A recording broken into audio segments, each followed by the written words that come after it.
Stories to grow by, providing the best treasury of stories, riddles for kids, and readers' theater scripts.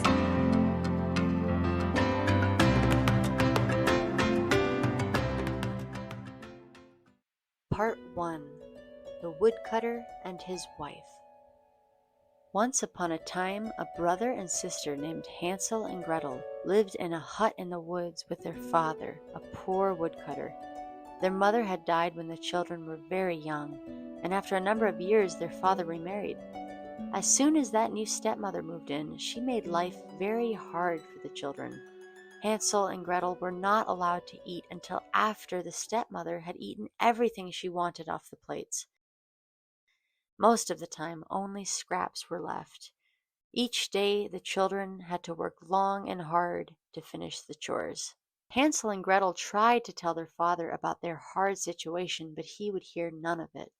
It seemed the only one he listened to was his wife, and all the stepmother talked about was how much trouble it was to have children in the hut, and how she wished they would go away forever. Each day there was less and less food for the boy and girl to eat, yet the stepmother gave them more hard work to do. One day Gretel begged her father, "Please, father, we work all day long and we're hungry."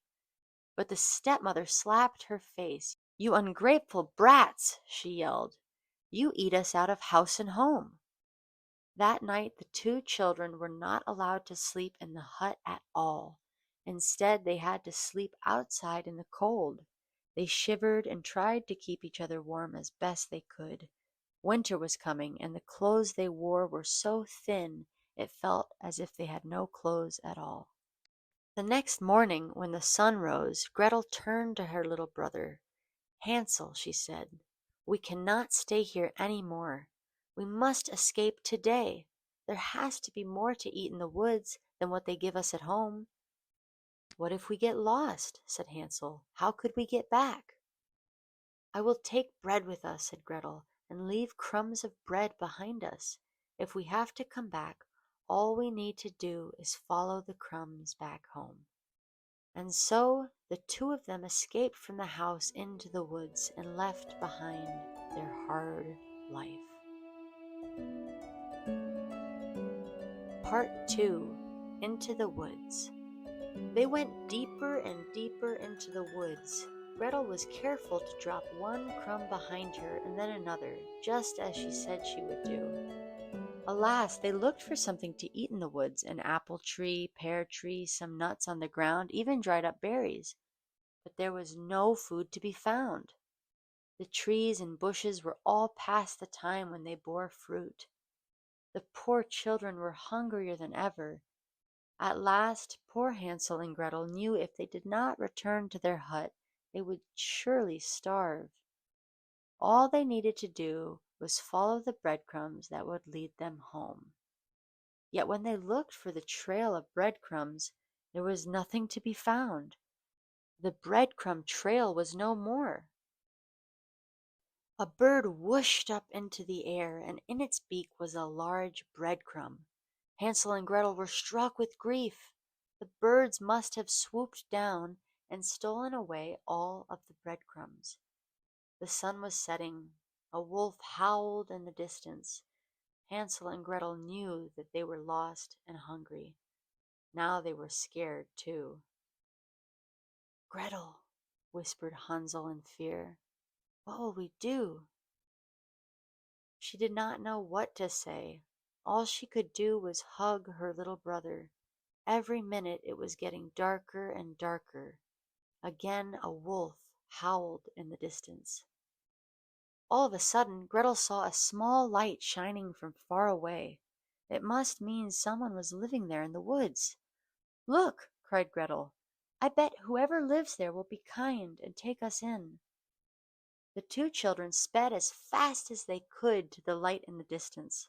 But when they got closer, they were astonished by what they saw. Try to imagine this. From top to bottom, the hut was entirely made of candy, wrapped with white frosting and dotted with red licorice bricks.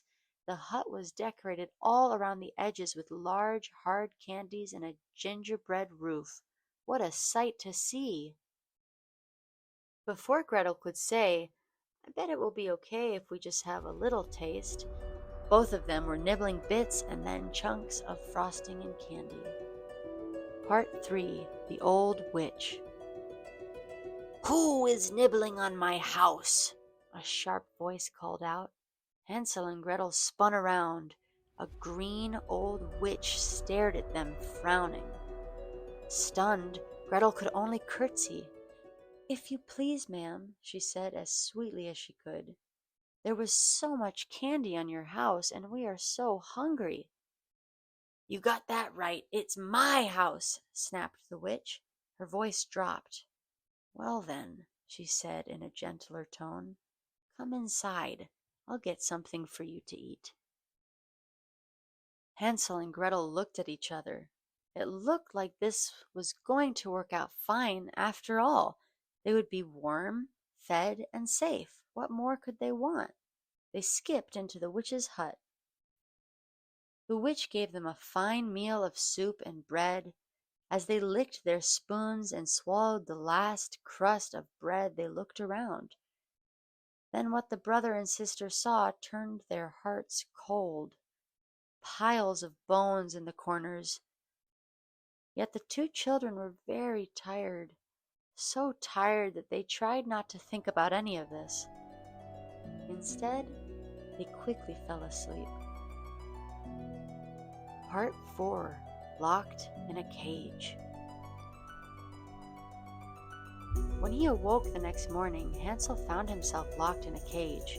The witch roared to Gretel, "Your brother will stay there from now on. Every day I will fatten him up until he is ready to make me a fine dinner." She laughed, rubbing her hands with glee. "And you," she turned and looked sharply at Gretel, "will do as I say." Gretel worked hard all day long doing chores for the witch, and Hansel was well fed just as the witch said. Each morning the witch said to the boy, "Show me your finger. I will feel how plump you are getting." For the old witch could not see very well. Hansel held out his finger. The witch smiled when she felt how plump he was getting. "Gretel," Hansel whispered to his sister in fear, "what can we do? Soon I will be plump enough. Who knows? Any day now the witch will want to eat me." His sister wished she had a plan, but she could not think of anything she could do. One night, when the witch was sleeping, Gretel had an idea. She picked up a bone from one of the piles on the floor and woke her brother. "Hansel," she said, "the next time the witch asks to see your finger, hold out this bone for her instead." The next morning he did just that. "Humph!" said the witch, touching the bone and thinking it was the boy's finger.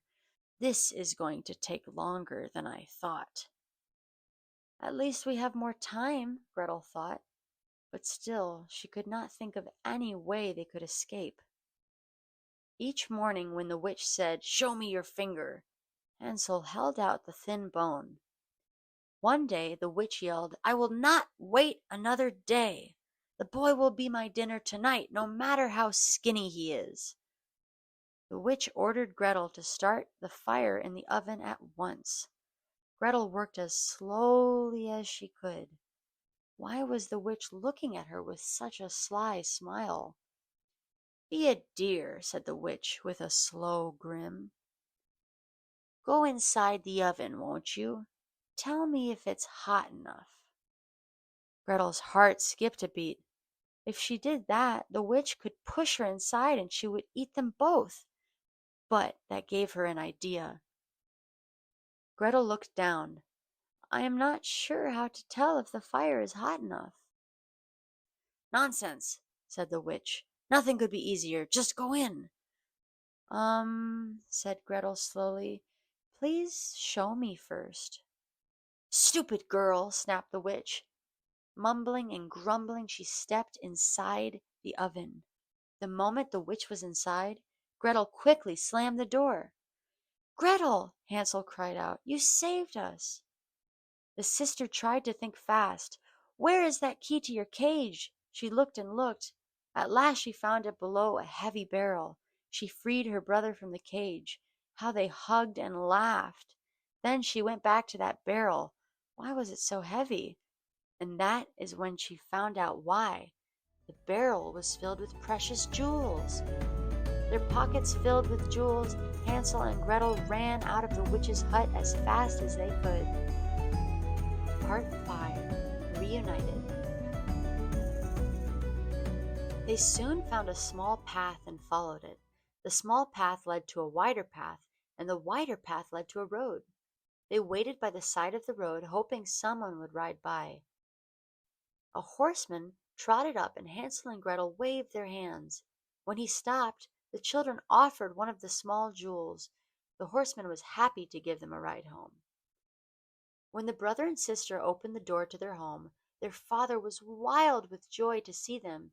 He had worried night and day since they left.